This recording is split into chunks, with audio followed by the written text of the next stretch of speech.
Assalamualaikum warahmatullahi wabarakatuh. Saya Resi Marliana dari MTS Negeri 36 Jakarta.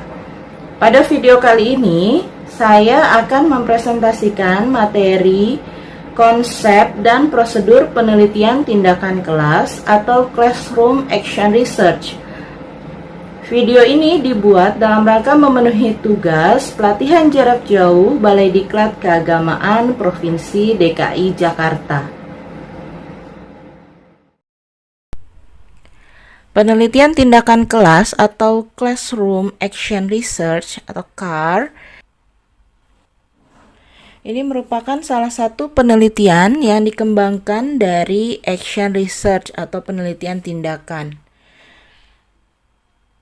Di tahun 1970, penelitian tindakan ini berkembang pesat di bidang pendidikan. Para penggagas yang mengawalinya diantaranya Jack Whitehead, John McNiff, Stephen Kamish, Robin McTaggart, John Elliott, Dave Abbott, dan lainnya. Ada banyak sekali definisi tentang penelitian tindakan atau action research. Saya ambil beberapa definisi dari para ahli seperti menurut Kamish and McTaggart, penelitian tindakan adalah sebuah bentuk penelitian kolektif dan reflektif yang dilaksanakan oleh partisipan dalam setting sosial bertujuan untuk meningkatkan mutu praktik. Lalu menurut Thomall, penelitian tindakan adalah sebuah proses sistematik untuk menyelesaikan masalah dan melakukan perbaikan. Sedangkan menurut McCutcheon dan Jung, penelitian tindakan kelas merupakan sebuah kerangka konseptual sosial, filosofis, dan kultural untuk melakukan penelitian yang dapat merangkul keragaman metode penelitian.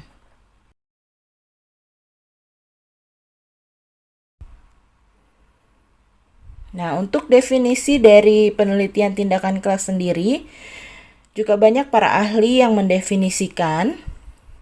Saya ambil salah satunya, yaitu menurut Rohyati Wiryatmaja, penelitian tindakan kelas adalah bagaimana cara sekelompok guru dapat mengorganisasikan kondisi praktik pembelajaran mereka dan belajar dari pengalaman mereka sendiri. Mereka dapat mencobakan sebuah gagasan perbaikan dalam praktik pembelajaran mereka dan melihat pengaruh nyata dari upaya itu. Jadi PTK dapat disimpulkan adalah penelitian tindakan untuk memperbaiki mutu praktik pembelajaran di kelasnya, sehingga berfokus pada proses belajar mengajar yang terjadi di kelas masing-masing. Dan PTK ini adalah tindakan nyata yang diyakini akan lebih baik dari yang biasa dilakukan.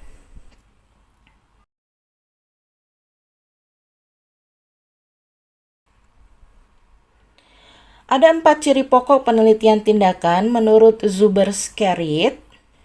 Yang pertama yaitu adanya pemberdayaan atau empowerment dari para partisipan. Yang kedua, terjadi kolaborasi antara para partisipan. Yang ketiga, terjadi akuisisi atau penguasaan pengetahuan. Yang keempat, terjadinya perubahan sosial.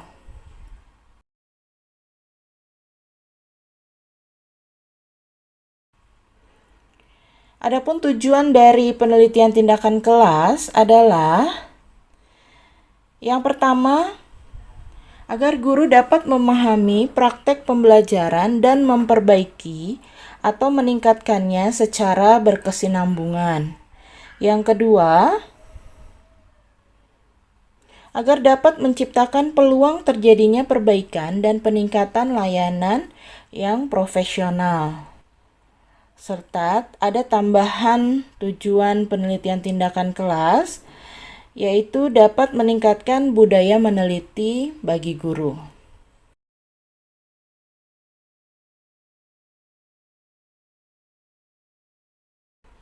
Selanjutnya, manfaat dari penelitian tindakan kelas ini dapat dirasakan oleh berbagai pihak. Bisa dirasakan oleh guru, sekolah, dan juga teman sejawat. Guru menjadi lebih peka dan tanggap akan masalah pembelajaran yang terjadi di kelasnya. Guru juga dapat meningkatkan kemampuan dirinya untuk menerapkan metode ilmiah. Guru dapat lebih kreatif, inovatif, dan profesional dalam melaksanakan pembelajaran di kelasnya. Dan jika laporan PTK sudah diseminarkan atau dipublikasikan, ini dapat mendapatkan angka kredit untuk kenaikan pangkat fungsional guru. Nah, manfaat PTK bagi sekolah dapat menciptakan iklim sekolah yang lebih baik. Jika laporan PTK sudah diseminarkan, ini juga dapat menjadi referensi bagi teman sejawat yang ingin melakukan penelitian tindakan kelas selanjutnya.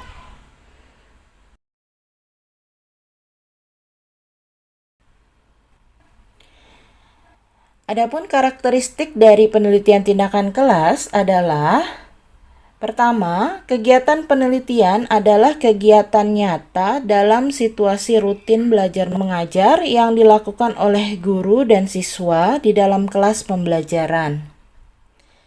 Yang kedua, semua siswa yang ada dalam kelas menjadi objek penelitian tanpa harus dilakukan sampling.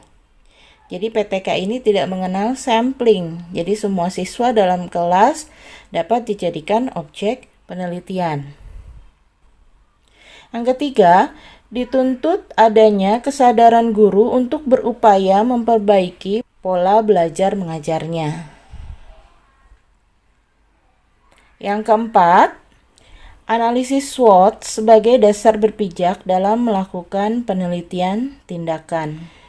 Analisis SWOT ini adalah yang pertama strength, yaitu mengidentifikasi faktor internal yang berupa kekuatan.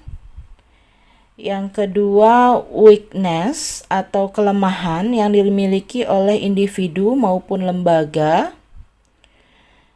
Lalu threat, faktor eksternal berupa tantangan. Dan terakhir adalah opportunity, yaitu peluang. Sehingga mendorong perlunya penelitian dengan melakukan percobaan dan upaya-upaya yang lebih baik. Yang kelima, dilakukan secara empiris dan sistematik untuk mengetahui kondisi real yang terjadi di kelas. Jadi PTK ini merupakan kegiatan nyata dalam kelas dengan tidak mengubah jadwal dan jumlah jam belajarnya. Sehingga harus dilaksanakan secara sistematis agar mendapatkan data yang sebenarnya dan target pembelajaran dalam program semester itu tidak terganggu. Lalu yang keenam, penelitian tindakan kelas dilakukan dalam beberapa siklus dan setiap siklus terdiri dari beberapa pertemuan atau tatap muka.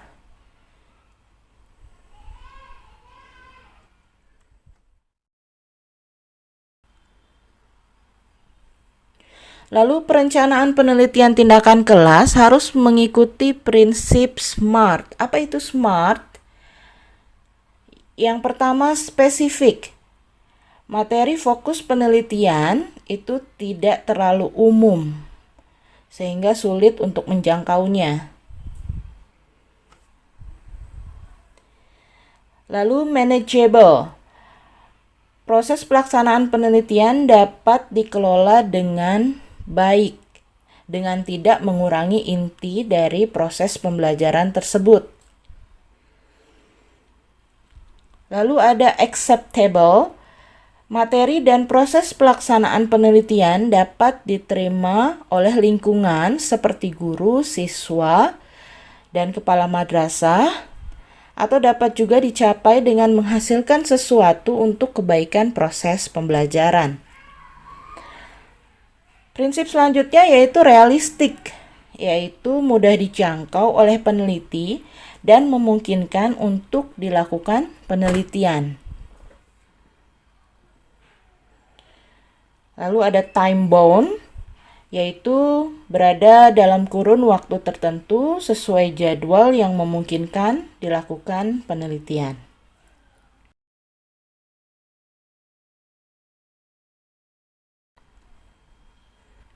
Ada beberapa metode pengumpulan data penelitian tindakan kelas. Yang pertama, observasi.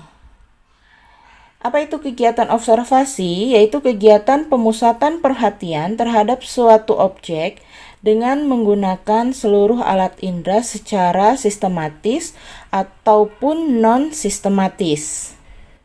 Arti dari sistematis di sini yaitu melakukan observasi dengan menggunakan pedoman sebagai pengamatan, sedangkan yang non-sistematis dilakukan oleh pengamat dengan tidak menggunakan instrumen pengamatan.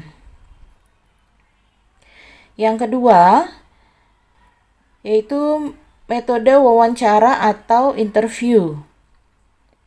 Wawancara adalah sebuah dialog yang dilakukan oleh pewawancara untuk memperoleh informasi dari terwawancara.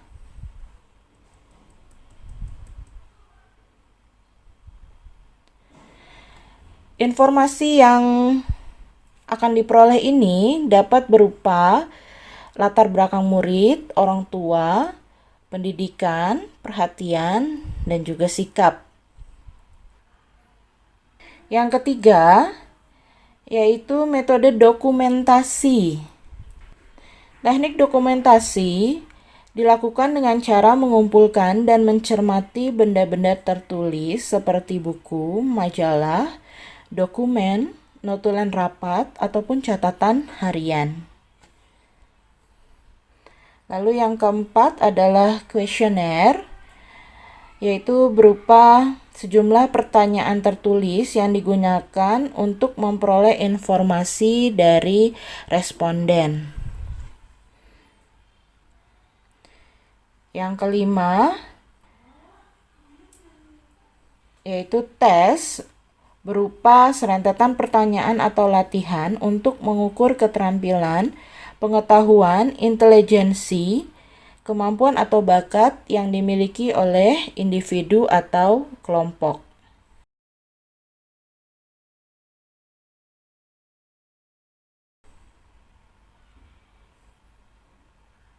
Nah, dalam PTK ini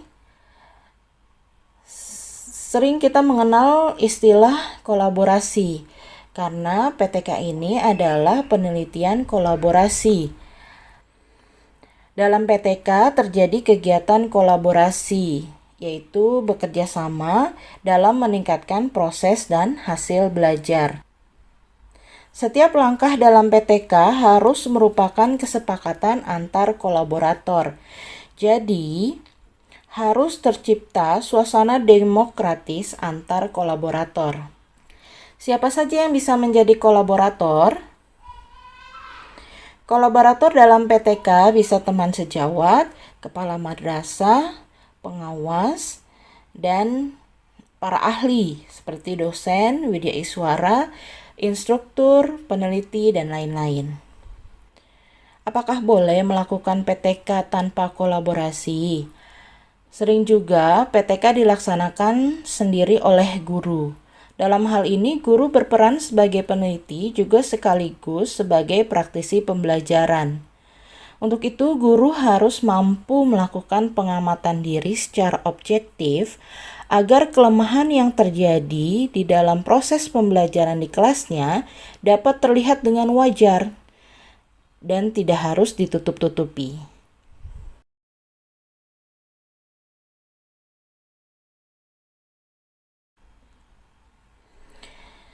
Selanjutnya, syarat melaksanakan PTK menurut Grundy dan Kemis ada 3 syarat terjadinya penelitian tindakan.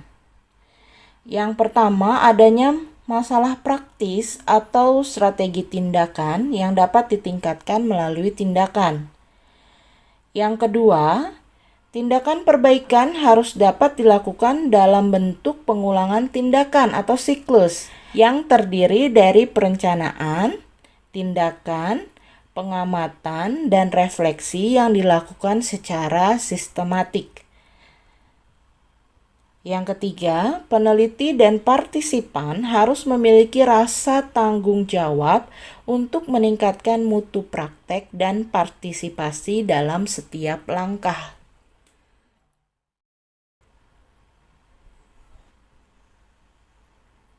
Waktu pelaksanaan penelitian tindakan kelas umumnya dilakukan dalam waktu 2 atau 3 bulan. Satu siklus terdiri dari 2 sampai 6 pertemuan. Waktu tersebut dibutuhkan untuk dapat menyelesaikan sajian beberapa pokok bahasan dari mata pelajaran tertentu.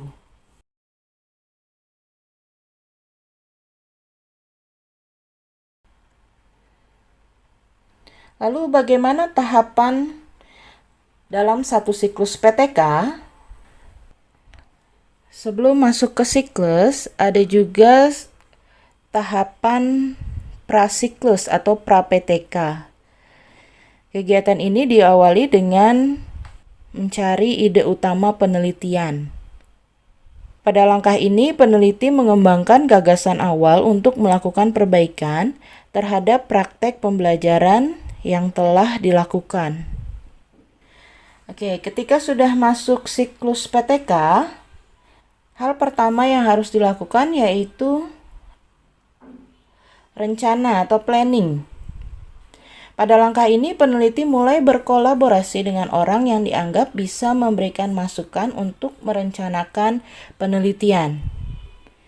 Poin-poin penting yang harus dilakukan pada langkah ini yaitu merumuskan masalah, merumuskan tujuan penelitian, menentukan tindakan, merancang setting penelitian, menentukan jumlah siklus dan pertemuan, menentukan materi ajar, menentukan teknik dan instrumen pengumpulan data, serta menyusun jadwal penelitian. Perencanaan perlu disusun secara sistematis, logis, dan kontekstual. Langkah kedua yaitu tindakan. Langkah ketiga yaitu pengamatan. Pelaksanaan tindakan dan juga observasi atau pengamatan dilakukan bersamaan. Jadi dalam langkah ini, peneliti dan observer berkumpul di kelas tempat subjek penelitian. Para observer itu hadir di kelas mengambil posisi di sekitar siswa untuk merekam kegiatan. Jadi tugas observer ini hanya merekam data, tidak berhak untuk mengintervensi pembelajaran. Jumlah pelaksanaan dan pengamatan sesuai dengan rencana yang telah dirancang dalam proposal. Apabila PTK dirancang 3 siklus dan setiap siklusnya 2 pertemuan, maka pelaksanaan dan pengamatan akan dilaksanakan sebanyak 6 kali. Peneliti boleh mengubah rencana pertemuan sesuai dengan kondisi atau atas rekomendasi yang dihasilkan dari kegiatan refleksi. Setelah dilakukan tindakan dan pengamatan, langkah selanjutnya adalah melakukan refleksi dan evaluasi. Dalam PTK, refleksi itu dilakukan bukan setiap selesai pertemuan, melainkan setiap selesai satu siklus. Jadi kalau kita merencanakan PTK 3 siklus, maka setiap siklusnya terdiri dari 2 pertemuan, maka refleksi dilakukan 3 kali, bukan 6 kali. Refleksi ini meliputi kegiatan analisis, sintesis, penafsiran, dan juga menjelaskan data yang dikumpulkan melalui kegiatan observasi. Hasil dari refleksi adalah rekomendasi perbaikan yang akan menjadi pertimbangan dalam merencanakan siklus berikutnya.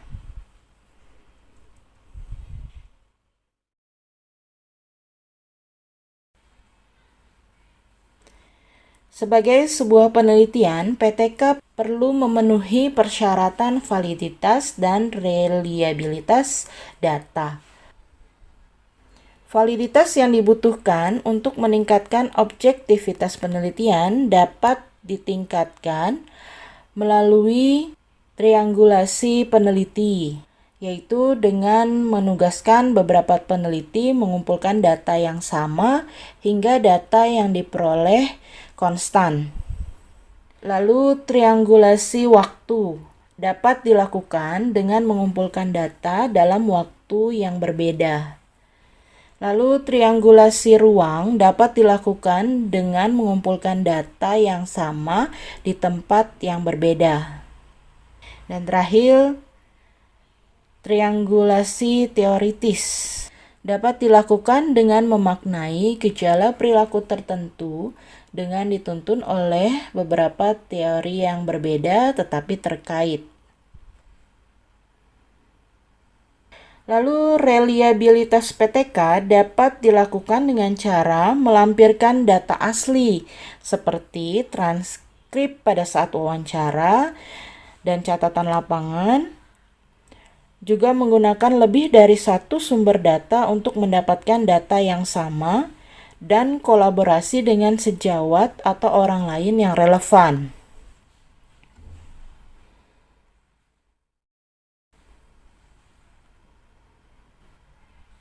Hingga saat ini masih terdapat penganut fanatik penelitian konvensional yang mempertanyakan status PTK sebagai sebuah metode penelitian.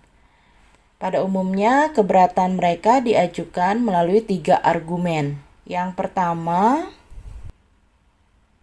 PTK tidak memiliki prosedur yang tetap dan validitasnya rendah. Keberatan ini pada dasarnya kurang mendasar karena PTK itu meneliti proses yang dinamis. Jadi tidak mungkin hal itu dilaksanakan dengan prosedur yang kaku. Keberatan terhadap validitas data PTK juga kurang mendasar, karena hal itu dapat ditingkatkan oleh peneliti melalui triangulasi untuk mencegah bias. Keberatan kedua yang sering diajukan adalah temuan PTK tidak dapat digeneralisasi. Argumen ini juga tidak mendasar, karena PTK tidak bertujuan untuk menjaring data yang akan digeneralisasi, tetapi memperoleh pengetahuan berdasarkan tindakan dalam konteks tersendiri. Jadi temuan-temuan PTK hanya dapat digeneralisasikan pada situasi dan konteks di mana penelitian itu dilakukan. Jadi jika kita hanya meneliti kelas 8A misalnya, berarti temuan PTK itu hanya dapat digeneralisasikan pada kelas 8A. Keberatan ketiga, cakupan dan manfaat PTK sangat terbatas. Argumen ini juga kurang mendasar karena PTK pada hakikatnya diarahkan untuk memecahkan masalah dalam konteks khusus. Dan pengembangan strategi untuk memecahkan masalah dengan ruang lingkup terbatas juga merupakan sumbangan kepada ilmu pengetahuan. Jadi, sehubungan dengan hal ini, Nunan menegaskan bahwa PTK harus diterima sebagai sebuah metode penelitian dengan karakteristik tersendiri. Demikianlah presentasi saya mengenai materi, konsep, dan prosedur penelitian tindakan kelas. Saya menunggu kritik dan saran dari rekan-rekan semuanya agar presentasi selanjutnya dapat lebih baik. Semoga bermanfaat dan mohon maaf jika ada kesalahan. Wabillahi taufiq wal hidayah. Wassalamualaikum warahmatullahi wabarakatuh.